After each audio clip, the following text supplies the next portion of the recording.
सवाल है हमारे पास में, किसी गुणोत्तर श्रेणी का प्रथम पद a तथा nवां पद b हो एवं n पदों का गुणनफल p हो तो सिद्ध कीजिए p² बराबर a b की पूरे पावर n।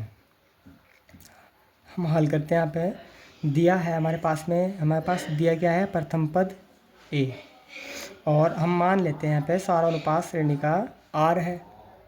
तो हमारे पास में सूत्र होता है nवां पद बराबर a r की पावर n-1। इस प्रकार से दिया गया है जो nवां पद b है, nवां पद दिया है b, तो nवां पद का सूत्र क्या होता है, a r की पावर n-1 बराबर b आ जाएगा। समीकरण मान लिया हमने 1। ठीक है, तो प्रथम पद हमारे पास a दिया हुआ है। अब हमें निकालना है n पदों का गुणनफल p, n पदों का गुणनफल p। अब n पद हमारे किसी गुणोत्तर श्रेणी के n पद लिखने में a Guna A R Guna A R square Guna A R की पावर 3, ऐसे ही चलते जाएंगे ए आर की पावर n-1। ये n पद हो गए हमारे, बराबर है p। और हमें पता है यहाँ पे कि गुणा में समान पदों की घात जुड़ती है। ठीक है, हमें यहाँ से निकालना है इनका योगफल, गुणनफल दिया है p। ठीक है, इसे हम थोड़ा अलग से देख रहे हैं यहाँ पे सवाल से हटके, क्योंकि हमें पता है कि गुणा में घात समान आधारों की घात जुड़ती है।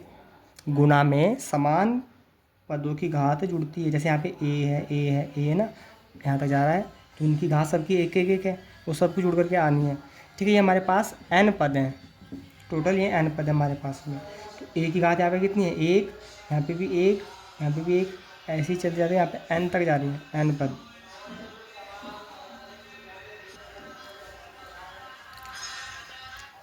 हमें यहाँ पे योगफल निकालना है। योगफल का सूत्र होता है n/2 2a plus n-1 into D.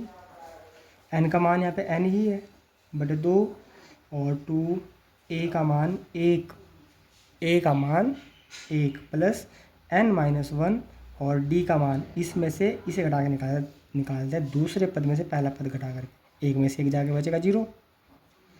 n/2, 2 एकम 2, और इतना 0 हो जाएगा हमारे पास में, छोड़ देंगे हम, तो 2 से 2 कैंसिल हो गया, और पद योगफल कितना आ गया हमारे पास में, n। मतलब है कि a की सभी घातों का योग n आ जाएगा हमारे पास में। ठीक है, इसी प्रकार से हम निकालते हैं r की घात का योगफल। r की घात यहाँ पे कितनी बन रही है, देखिए एक पद कम है इसमें, टोटल पद हमारे पास में n पद है, लेकिन r हमारे पास में एक पद कम है, तो हमारे पास टोटल पद इसके कितने जाएंगे, n-1। ठीक है, तो श्रेणी बनती है हमारे पास में 1 2 3 4, ऐसे ही लास्ट में जाके n-1। ठीक है, ये हमारे पास इतने पद हैं, हमें इनका योगफल निकालना है। अब हमें इनका योगफल निकालना है, तो अब योगफल का सूत्र यही लगेगा। यहाँ पे इस बार हमारे पास पद n-1 है, क्योंकि फिर दोबारा बता रहा हूँ मैं, ये टोटल पद तो हमारे पास में n पद है, और r एक पद कम है, एक पद कम करेंगे तो n-1, मतलब n-1 हमारे पास में पद है।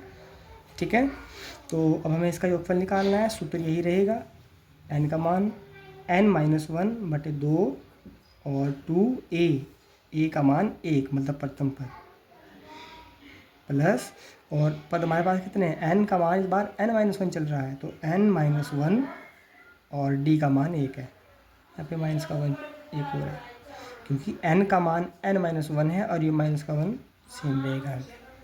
ठीक है, तो अब हम इसे हल करते हैं, n-1 बटे 2 और 2 एकम 2 आ गया, प्लस n और माइनस का 1 माइनस के 2, माइनस का 1 2 और प्लस का 2 कैंसिल, तो हमारे पास में क्या बचता है, n इंटू n-1 बटे 2।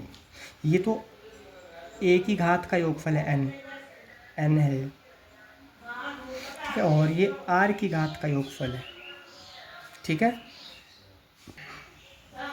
a की घात का योगफल क्या है हमारे पास में, n, और r की घात का योगफल क्या है, n इंटू n माइनस 1/2, बराबर उसने दे रखा है p, बराबर दिया हुआ है p, तो उसके बराबर हम p लिख देंगे। ठीक है, p का मान है समीकरण नंबर 2।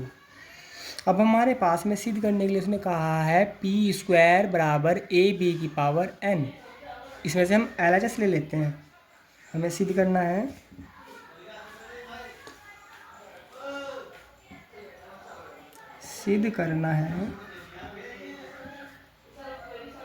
p² बराबर ab की पावर n। ठीक है, तो हम यहाँ से ले लेते हैं LHS, left hand side p², p का मान रखते हैं जो उसने दिया हमारे लिए निकाला है ना, जो सेम भी लिखते हैं p का मान, ये p का मान लिख रहे हैं हम, घात पे 2 है। ठीक है, तो a की पावर n इंटू r की पावर n माइनस 1/2, पूरे की पावर है 2। अब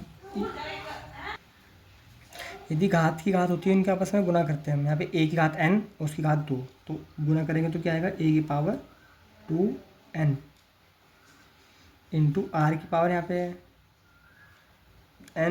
n माइनस 1/2, गुना उसमें कर देंगे 2 से, 2 कैंसिल हो जाएगा, तो क्या आएगा हमारे पास a की पावर 2n इंटू r की पावर n माइनस 1। ठीक है, अब हमें करते हैं RHS हल।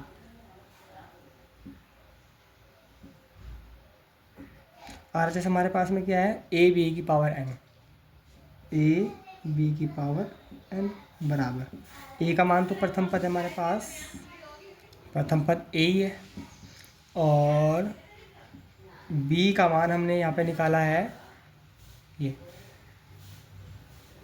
ठीक है, ये रखते हैं यहाँ पे हम, a का तो मान यही रहेगा और b का मान है a r की power n minus 1, a r की पावर n माइनस 1, और पूरे की पावर कितनी है n।